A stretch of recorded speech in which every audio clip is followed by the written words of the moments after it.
Well, tragedy happened on a piece that the boys made for their papa ages ago. Oh.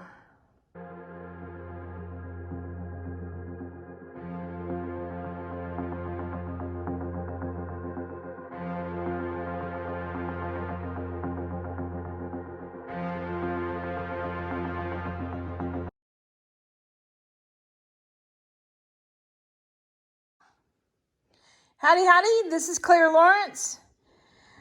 My hubby is an electrical engineer. So this, if anybody out there is watching this and is an electrical engineer, some of these components probably resonate with you as far as a little blast from the past.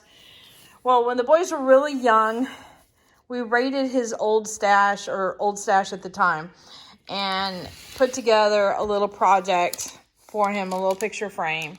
And, you know, I glued these up ahead of time and a little bit of going around, and then let the kids fill in the little pieces and such.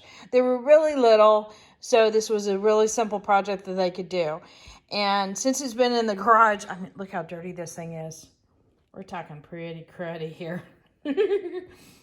So it's been in the garage for quite some time, and I thought, you know, he wasn't that interested in it or didn't like it. And then just recently it fell, and he came to me and he was really, really upset about it. And I'm like, oh, I thought you didn't like it. And he's like, no, I look at it all the time. I'm like, you do? And he goes, yeah. He's like, can you do something? So we're going to fix this up. And I'll be honest with you, I started ahead of time just to try to see if I could clean it up a bit. And what it is, I took a microfiber, I snitched some from his shop, or the garage, I should say. And I've been wiping on this just straight with no liquid or anything like that to help out to get rid of any debris. And you can see there's particles way down in here. So I may have to get some old toothbrushes or something like that. But the first step, I think, is going to be obviously meat collecting, or getting all that dust and debris out of there, and see what I can do about spritzing and cleaning up the components and the little glass marbles, or beads, bobs, whatever you want to call them, vase fillers first. And that'll be the first step. It does look like everything goes together nice and neat, and resin is definitely going to be in the future of this guy, but we got to prep it up first. So yep, got to get busy. All right, so I took these pieces outside, and I have this brush that I've had forever. I don't even know when I picked this up, so I couldn't even tell you what it is. But the bristles are super fluffy and soft, but it's got, you can see it's pretty wide brim there. And I use it a lot of times for cleaning off canvases and surface areas, getting rid of like little dust and debris and stuff like that. Or like when you're erasing a bunch, you know, getting rid of all the little particles. So I took it outside, and because of the fluffy nature, I figured I could get into the little nooks and crannies really, really well, because there is a plethora of those things here. I seem to be saying plethora a lot lately. Sorry. Anyway, so remember, this thing has been in the garage for, you know, 12, 14 years kind of thing. So it's got a lot of accumulation of dust and debris in there. So I just wanted to just dust the crud out of this and get in there and remove it. And it's already looking a lot better with just that. And the solution that was used in here to hold everything together is just basically, it's like just a really nice wood glue. So it has definitely colored, or you know, discolored a little bit over the years, and most likely might even go a little milky when under the resin. So that's to be expected. But I'm going to try and use some microfiber towels here and see if I can buff off some of this stuff. I don't really want to spritz it down because I want this wood to stay dry, but I might add a little bit of cleaning solution to this to help out with cleaning off some of the grime that's on the glass and some of the particle, the pieces, done work. Some of the pieces that remain on the surface. that is not covered with glue. So here we go.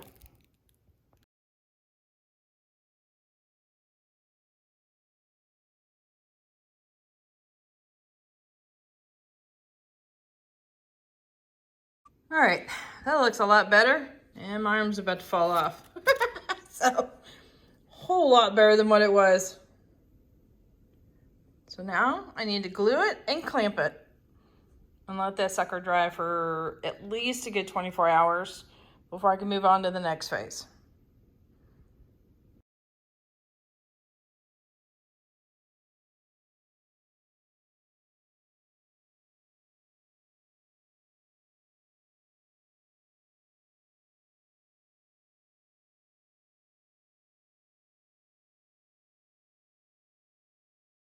All right, so this guy has had a chance to dry overnight, or I should say it's a good 20 hours.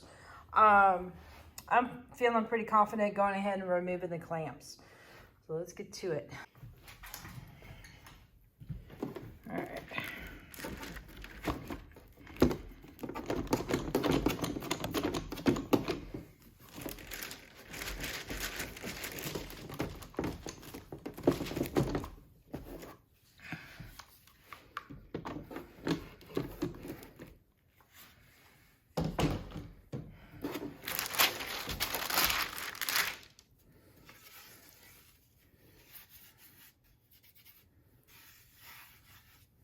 Oh yeah, that's done very well. I am very happy with that.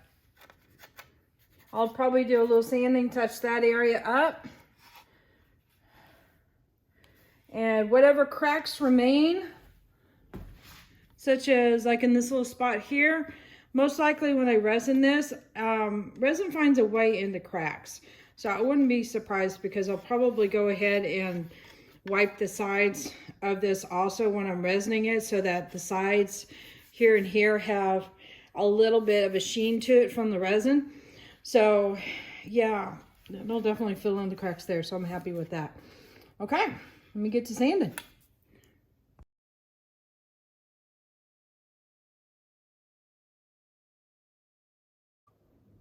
Okay, so what I'm going to do next is the bare areas of the wood.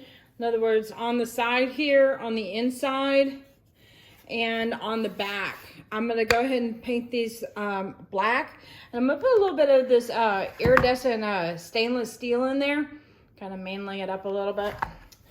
I might go in to these little areas here. I'm still trying to think about whether or not I should. And paint those guys black as well. So I'm debating on that. So I'm going to get this mixed up. This, what I call GAC 100, will kind of extend out these paints a little bit. I might need 2 coats.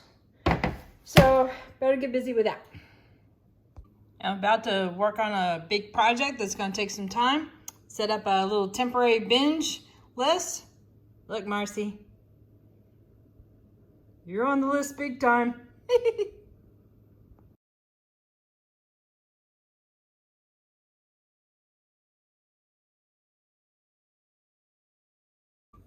All right, so I decided to go ahead and paint under there.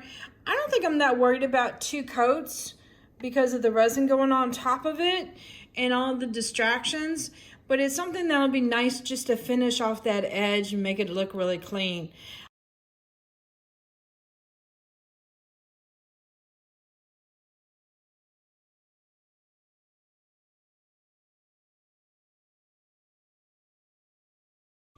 Just got a call from the hubby while I was working on the project and stuff. He's really excited about me working on this.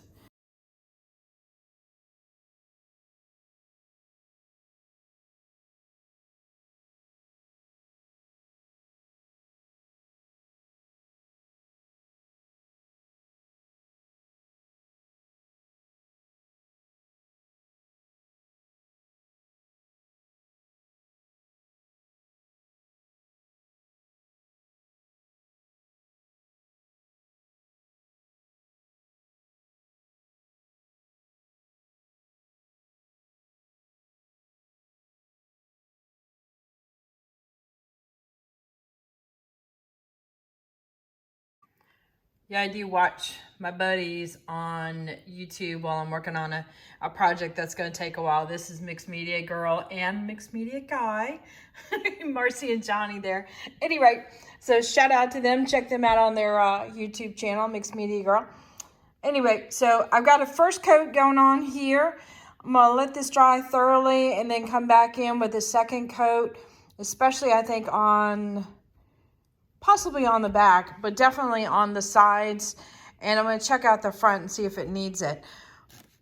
What I'm going to do with the back area and on the inside, when I'm done with the black, is I'm just going to spray varnish or maybe even put a coat of polyacrylic on the back of it. Just to, here I am touching it. Okay, well, yeah, they absorb pretty fast actually. Just to protect it from transferring to the wall or garage surface of his choice that he puts this on afterwards. But yeah, that'll just protect it from there. So for right now, it kind of looks a little bit like a black stain. And, you know, that might not be too bad either. So, yeah. So we'll just put this aside and let it dry. I also decided to go ahead and paint the inside right in here, the scallop area around too. So that should work and tie everything together. It seemed to be standing out like a sore thumb to me before. So, all right, time to put this sucker away to let it dry. Okay, so the back is all dry. And the next step could peel up a little bit of the black. I don't know, but it's kind of a preventative measure for the resin, and since I have this color readily on hand, I can easily patch up any kind of peeling up. So I'm not that worried about it. But what I'm going to do now is, I'm going to talk to you first about what I'm going to do with the resin. I've been thinking about this, and right now it's got a very old, kind of very, you can tell this thing is really old. So I wanted to lift it up a little bit. And I thought about, since I know I'm going to pour resin on top of this and kind of really seal it in, I thought the first layer I would do a very transparent, if I can, like grayish color. And I've got this color here, and it happens to be a new one that ATD is carrying, Moody Seas. And it seems like a nice grayish kind of color. And Color Obsession has a tendency to go a little bit on transparent on a lot of their colors. And this looks like one of those colors that will go transparent. So another way to assure that is just add a little bit of it in there, mix it up, and get it to how you want. But I also want a little bit of what a microflake will offer. And that is, it gives it this almost kind of a pearlescent sheen to it. You've seen it a lot with river tables and stuff like that. So I've got a great mica powder, Purple Mountain Metallic from Stone Coat, that I'm going to put just a tiny bit in there just to add a little bit of something else to it. But that will be later. So now I need to prep up for resin.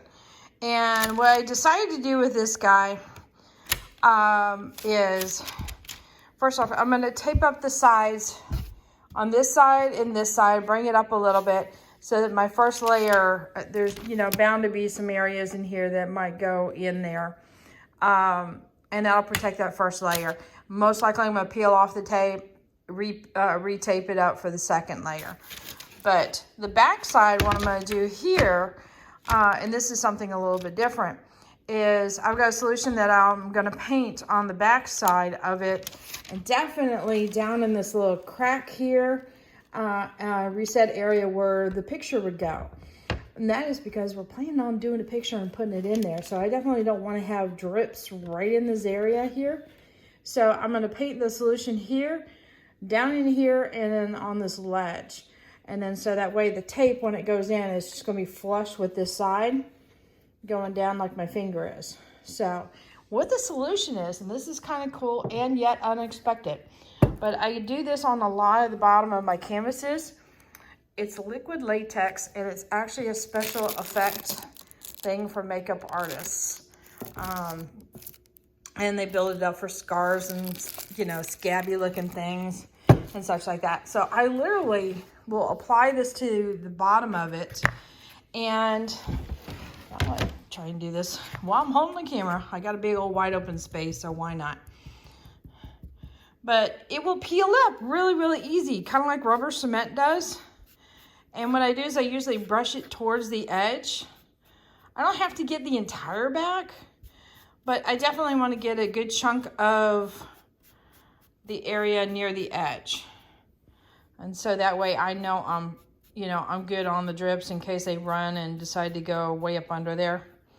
But for the inside, I'm going to go definitely in this area here. And yeah, I'm going to put the camera up so I can really focus so I don't screw that up.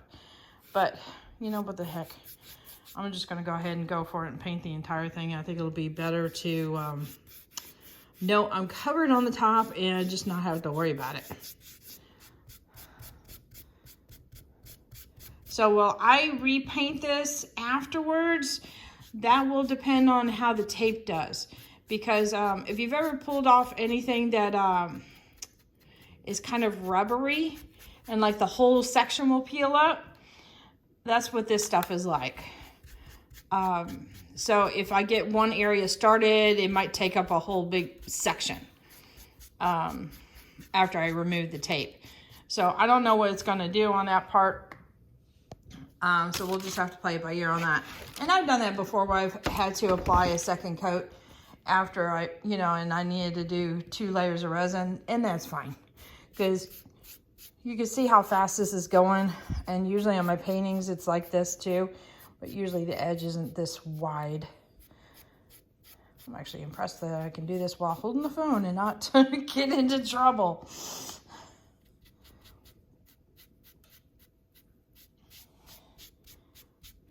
So super easy. However, I will tell you this much.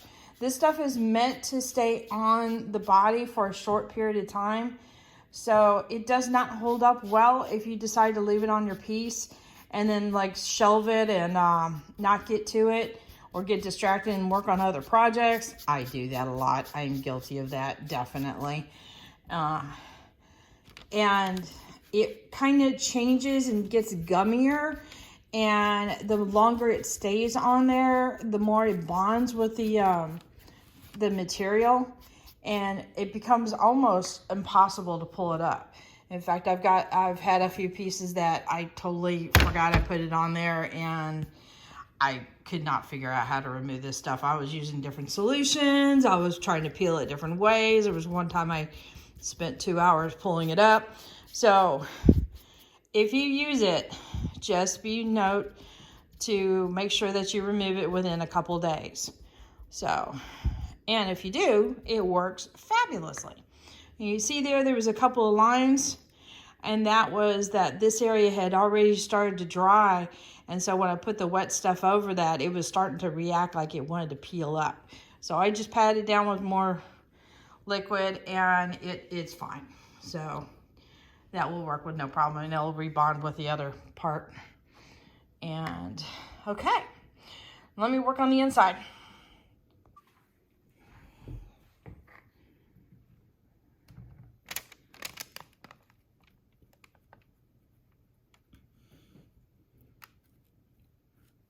This is actually fairly easy. Just go in and try to hit that corner, and usually the width of your brush gets the full width of the shell. So this is actually turning out really, really easy. I should be mindful not to say that too loud. You might hear it. Kind of like that Murphy Law thing. Oh yeah, well, we're gonna change things up for you. So I'll just tap the edges there. You see a little stringy starting to come up? As it's starting to dry and trying to come up with the brush there. It wants to peel off. So it's usually super easy to peel off when you're done.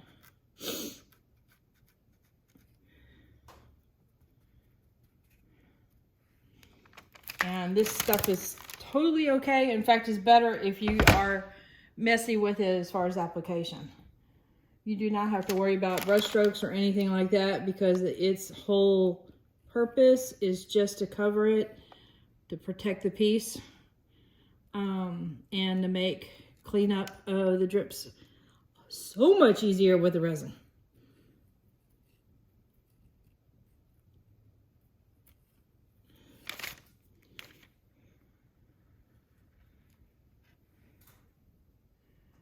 All right.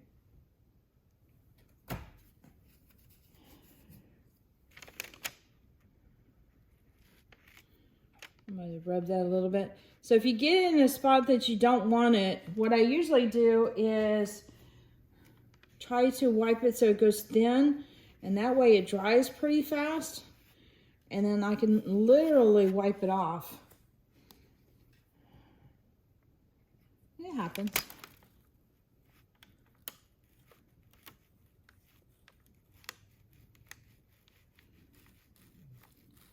And they have a couple different kinds. They have one I think that is more fleshy colored, and it's this weird pinkish mauve color. I don't know of anybody that's actually that color, to be honest with you. And then they have this stuff which happens to dry clear. I've done the pink one. It's fine. And the clear one does just fine too. I have to admit the colored one is handy because at least you know where you've been. This one, obviously, it's easy to see. Even when it's dried, you can see the brush strokes clearly going through it. I've had some pieces, I guess it was super shiny or just the way it looked. It was hard to tell whether or not, it's like, did I paint there or not? In which case, just go with another coat. It won't hurt you. All right, so I gotta wait for this to dry before I tape up the sides. All right, so I've already got the liquid latex has dried on the back, and I've already flipped it over, and I just added some painter's tape to it. I used it being flipped over as a nice little even ledge to add the big tape. I thought it'd make it easier for me. But basically, I'm not worried about it being exactly even. The part is I don't want it to spill over the side, so I just need it to go up a little bit so that way it catches it. See, it kind of traps it in there, creates that little barrier or wall, and so the resin stays put on the inside. And I've got one on the inside, and I ended up using a skinnier tape. It was easier to work with. And I've got the liquid latex underneath as like a precaution. So if it does drip over, which won't be that much, it'll be easy to clean up. So projects like this where you can have a lot of drippage going over, meaning a lot of resin going over, sometimes the drips will be not like individual little drops. It could be like clusters and also connected to the side. So it makes it hard to remove the drips unless you just go in there and sand and grind it off. So it's just a little preventive measure here. All right, time to get mixing up some resin. Okay, time to get to playing with the resin. Yeah, I like this part, like a whole lot. So I have readily available Stone Coat Countertops Art Coat, and that's what I'm going to use. If I had went and purchased resin, I probably would have gotten their countertops version. I'm not going to do a deep pour like a casting pour. Yeah, I'm going to go ahead for a third one just in case.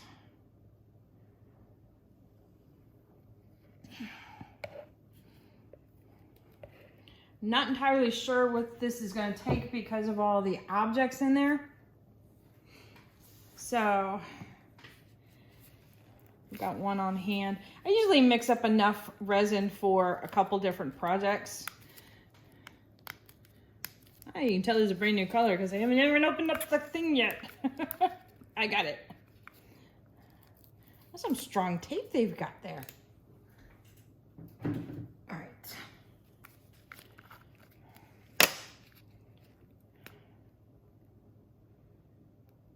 So all my resin colors I get from Artist Till Death.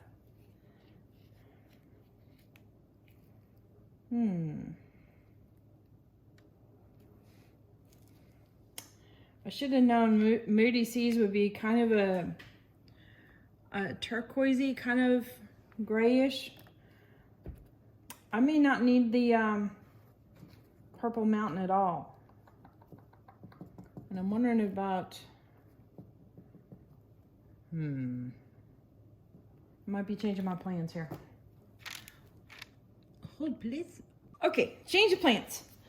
Now, granted, that color looked gorgeous when I was cleaning off my glove. I don't know if you can see it, but it's kind of like a smoky, dark turquoise color. So it's a really pretty color. And I had forgotten about the turquoise tint and should have known with the name. So I'm going to go with something that is a standby and I know works really well. And I'm going to just barely get some color on my stick here. And this is just Resin's black.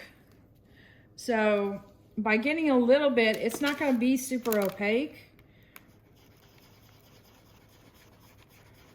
It should be a nice gray color. And you can see by the stick what it is. And what I'm also going to do is, I usually scrape the sides of my stick in the cup, but I'm not going to do that this time because I really want it to be just barely smoky. Let me see if I can get that on the next one, meaning that amount, which is tricky.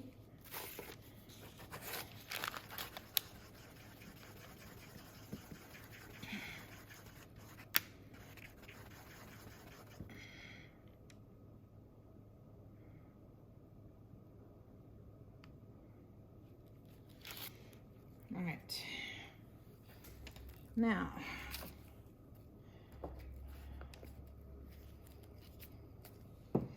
this is going to be on standby if I need it. I'm just going to put it to the side for now. Okay, so the Purple Mountain Metallic is still a dark color, but it's got a little bit of a shimmer to it. So I'm going to get just a little bit and put that in there. I mean, I don't think I've ever used so little mica before. Okay.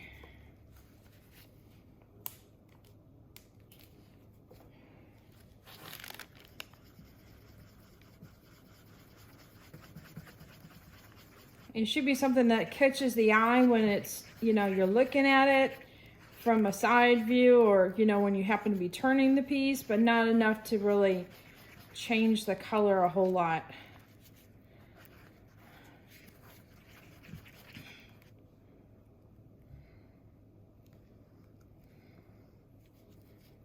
Let's see how opaque it is. And it's still kind of dark. Okay.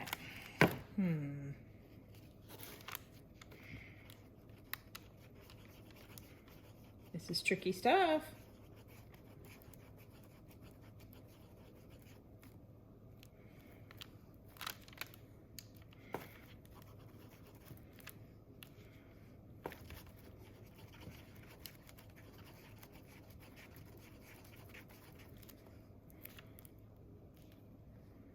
I've got a great dye that I would use, but it is super concentrated and I have no idea how to get out like less than a drip of that stuff because it would be a mess. So this is what I'm going to do. I'm going to go ahead and pour this into a larger cup.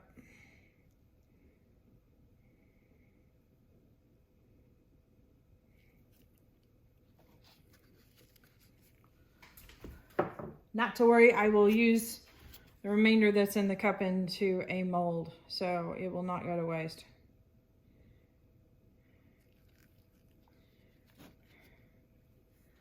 You can see there's a little bit, hopefully you can see, I'm going to move it around. Here, let me zoom in. A little bit of a hint of a purple sheen to it.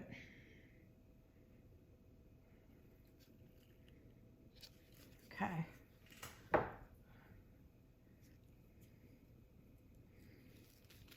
just going to add this straight from this container.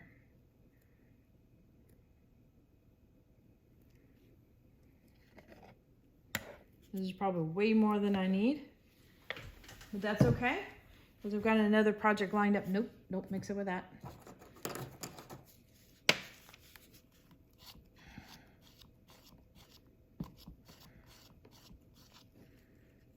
Okay, that's a little bit better. And I know I fully incorporated the micas in there, so if there's even swirls of black, that'd be kind of cool. Okay.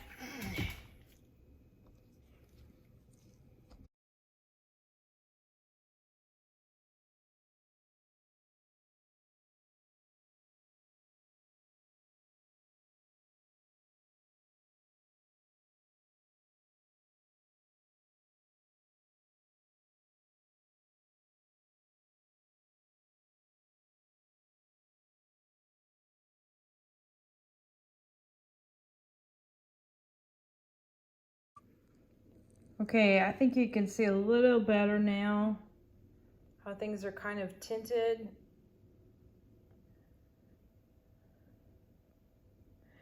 That poor little thing is a sponge. Not so much anymore. So I think that'll work well. And I'm happy with that. After a couple hours, I'm going to remove the tape. And so it might drip down a little bit, and that's okay. But I think it'll do better if I do that. All right, until tomorrow. Well, I also learned something else. When I came in last night to pull the tape out of the middle, because I wanted the edge to kind of round down, something I haven't done before is a combination of both tape and doing that latex. Because everywhere where the tape made contact with, the latex started to pull up, and it created this almost like spider web kind of thing, and it actually was pretty strong. And it was like I had to call for help. It's like, okay, kind of hold this or snip with scissors, you know, to cut this off that was attached to the tape, because it was like the whole thing was moving. It was a comical time. Anyway, so it's time for me to peel this stuff up, which is kind of fun. So let's get to it. All right.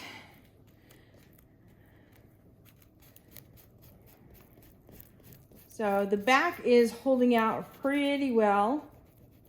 Sometimes this latex will work into the cracks, and you just have to mess with it with your fingers a little bit. But check this out.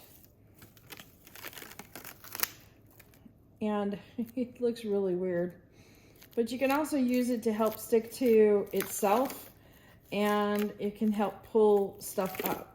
So it's kind of like rubber cement that way, and some of the drips will come off pretty easy too. Now I've got this face down on a towel just to protect the resin for now. It's not fully cured, it's still a little bit on the soft side. Can you hear that?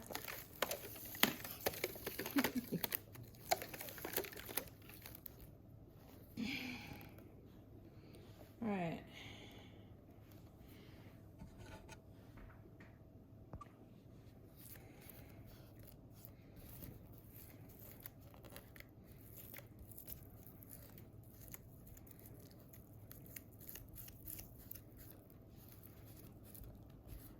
So I did this about, what time was it? 6 p.m. last night. So, and it's about lunchtime, I mean noon here. So it's not exactly 24 hours yet.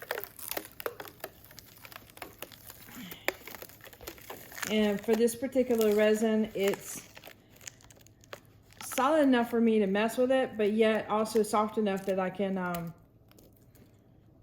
remove the drips and such. So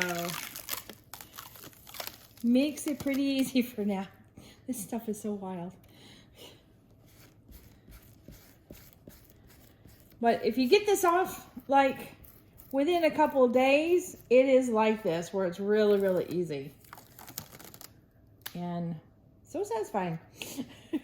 Kind of fun. But if you wait too long, it's a little bit of a nightmare. All right, I think since these are little cracks in there, sometimes little bits can get stuck in. And so I use the latex to remove it. All right, now this I want to feel.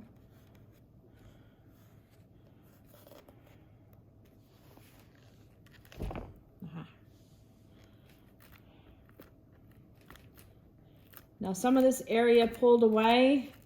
Remember when I pulled the tape off? So I might have some issues with drips under here, unfortunately.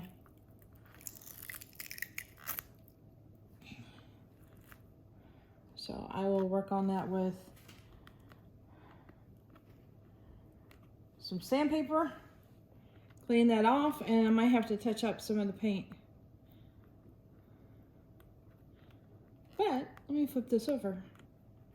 All right, I'm gonna have to dig that out. So this is how this turned out.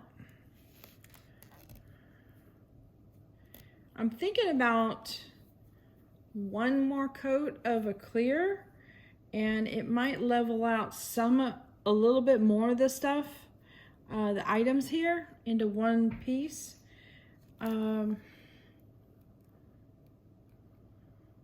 I don't know, I'm debating on it. I'm gonna run it by the boys and see what they think.